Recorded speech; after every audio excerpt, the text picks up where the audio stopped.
Welcome to Violin Adventures number 185. In this episode, we set aside a violin we were working on last week so that we can concentrate on the violin at hand, which is an 1800s violin. This violin just got to my heart a little bit, and I wanted to give it every bit of chance that it could have. Here it goes. Hope you enjoy. We're starting off with the 1800s Hopf violin. And I've been doing some research on the Hopf family, which started in the 1600s and went all the way through the 1800s. So there are many, many violins with the name Hopf, H-O-P-H.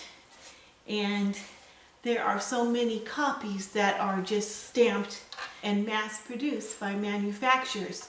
So the Hopf violin is always a question mark. Now, something about this violin is there's some unique characteristics. One, the body is just a little hair short, although it looks long.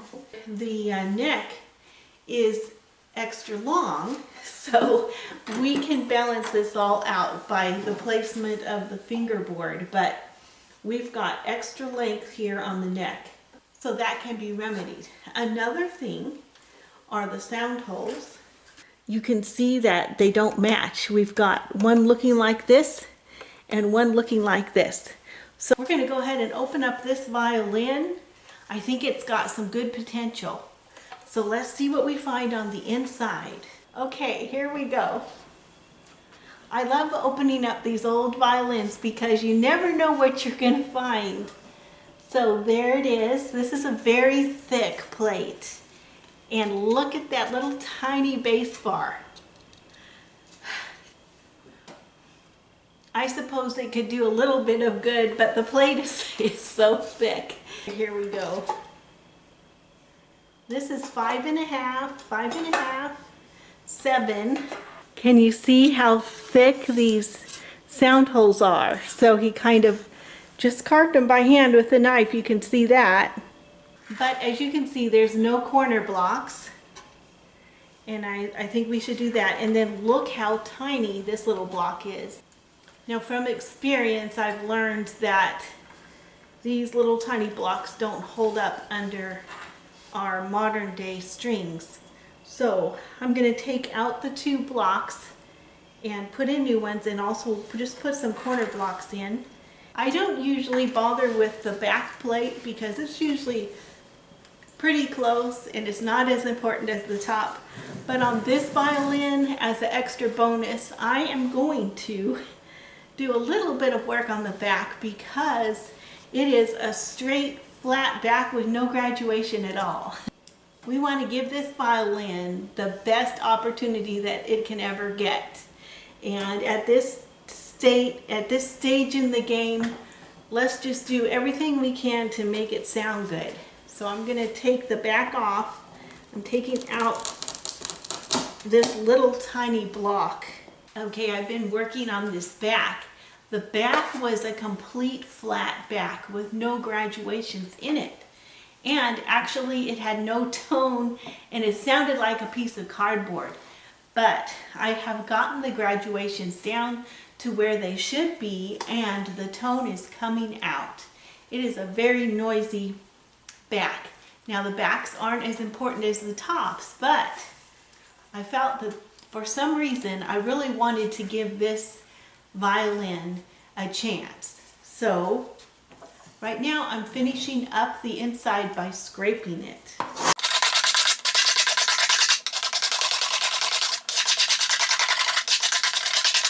Okay, I got the tone I wanted. Okay, our back is finished. We're going to quickly get the sides back on before they change shape.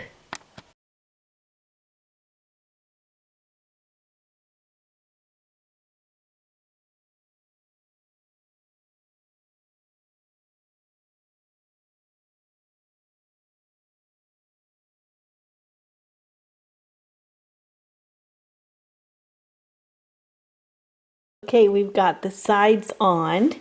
We're going to let this dry, then we can put our blocks in. But you can see how beautiful the wood is. Just the natural coloring after it ages like that. There's a red in the wood. And these marks here are from the old glue. They had dots of glue all along here. So I took the glue off. And this must have been where the glue was spread out into the wood. Reversed the order of the grooms' names and omitted the word obey from her traditional vows.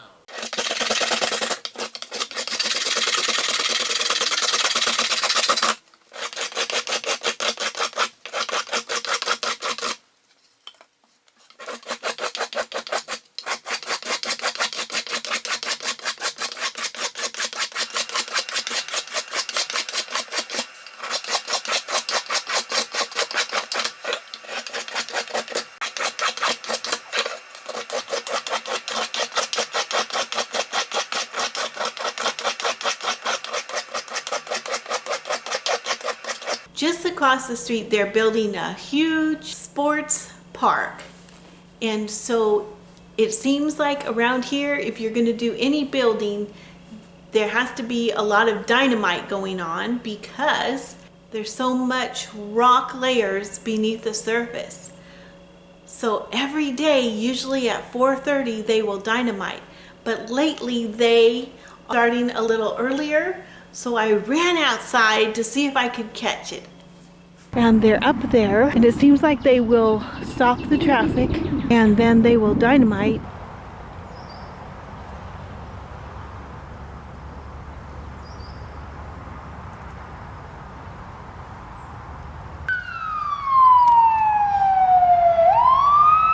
Okay, they're blocking the traffic. They've got this 2 roads blocked off. So it's going to be any minute now. Oh, there it is.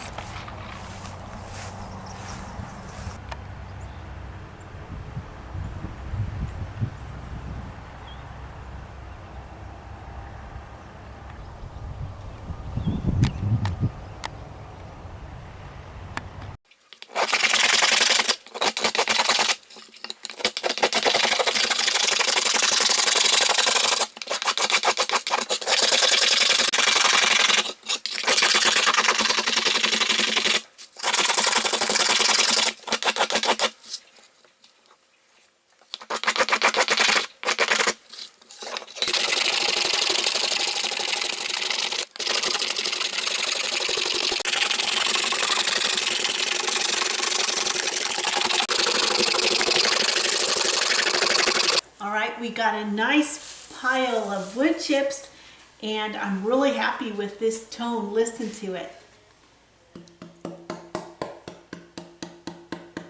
Really got a distinct, clear tone. So that's giving me good hope. We've almost got the graduations done. I'm going to do a last check here before I smooth it out. Okay, back here we've got the edges on, we've got the ribs onto the back of that violin. I feel like we're making a lot of progress on this violin. I've also done a little work on the front where the varnish was rubbed off, and that's coming together nicely. And just listen to that tone. I don't know if you can hear it, but it's like hitting a bell. So we've got the inside graduations done, and now it's time to fit a bass bar. And you all have seen me fit bass bars over and over and over again. So to make it interesting, I think we will go back in time, black and white.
our violin from the early 1900s.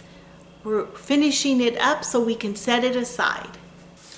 Now this is the earlier violin that we started last week, and I'm just going to get these clamps off and shape up the bass bar so we can get this one closed up. Okay, there it is. Our bass bar is finished for this violin, which I think would be maybe early 1900s. So the next step is to seal this and get it closed up again. I don't think it needs much more work. Okay, we're ready to put the label in.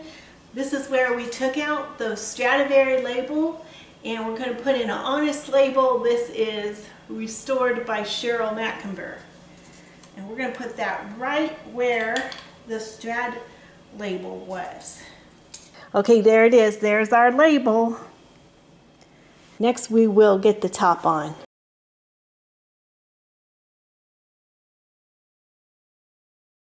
Just going to close out the week, and I realized we haven't had a story from our anecdotes of great musicians published in 1897. And I'm going to read to you two stories. The first one is number 43, Music and Madness. There are many stories told of the benefits of music in cases of sickness and insanity, and some of them tax heavily our credulity. Here is one that may be taken for what it is worth.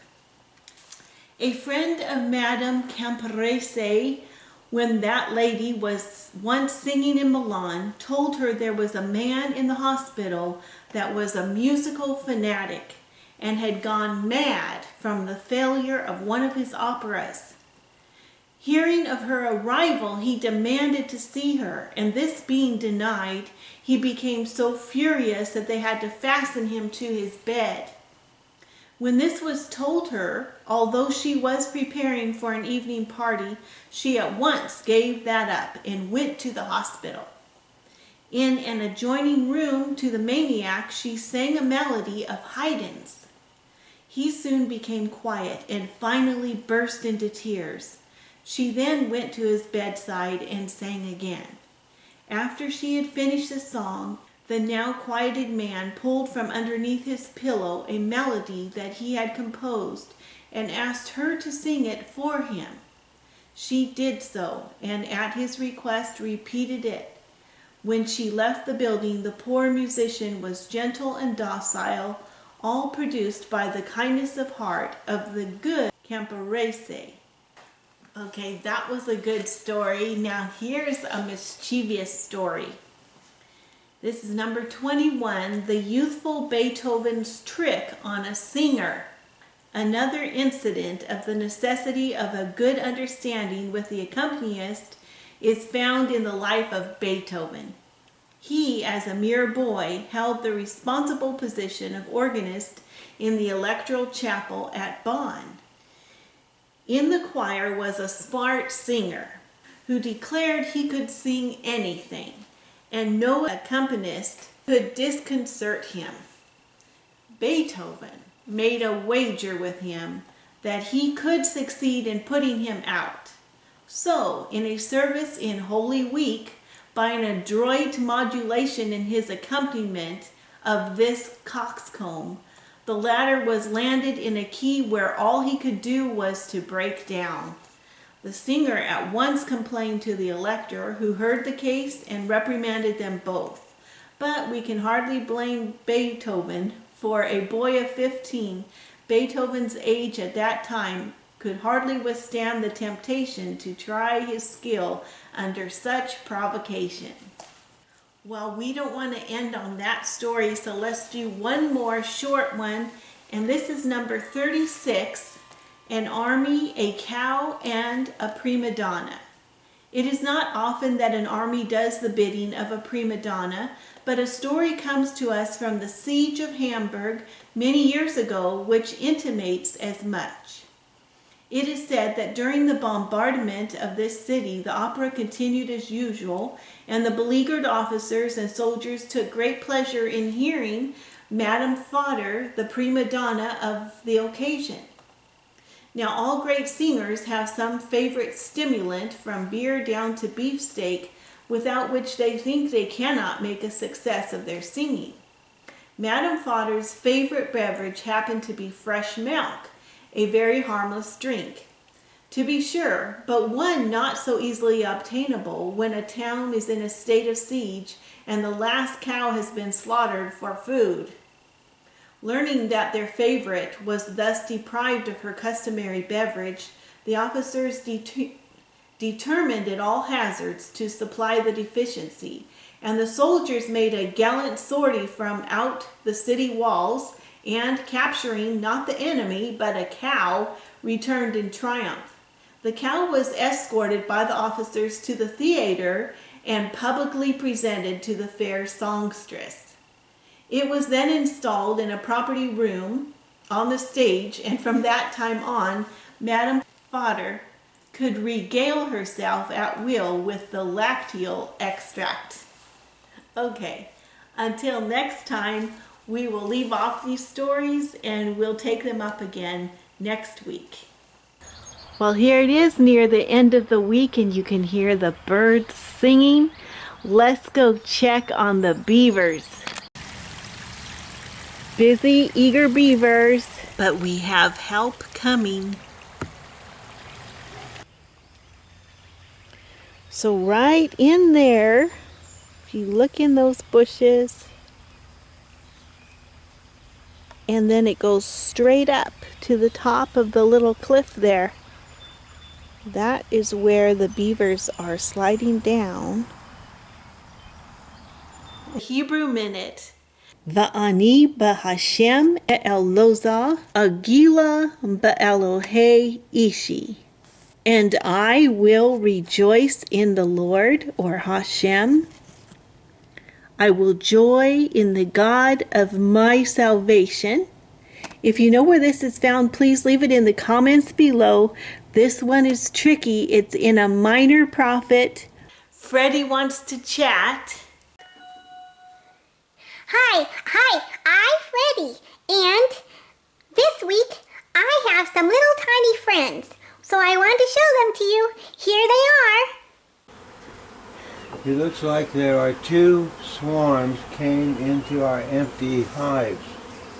Let's just lift the lid and take a peek. Oh, yes. Wow. There they are. That's awesome. Well, I hope you guys have a good week, and I'm looking forward to all the projects you're going to send in. Bye! Inside the shop, let's see what projects we're working on. Here's our 1800s violin. We've got the sides back on the back. We've got a new bass bar here that needs to be taken down, and we've got the neck out ready to reset. Over here is our little pochette, and the varnish is looking good. There's the decoration up close. And here is our violin we're going to set aside for a little bit while we finish up our 1800s violin. Thank you for those who have turned in some pictures for the 200th episode. And this is a reminder, we have 14 episodes left. And so I'm asking all of you who watch to send in a picture of a project you're working on or something that you do. My email address is in the description box below. Well, thank you all so much for watching. Thank you for your wonderful comments and your thumbs up. And until next time, bye.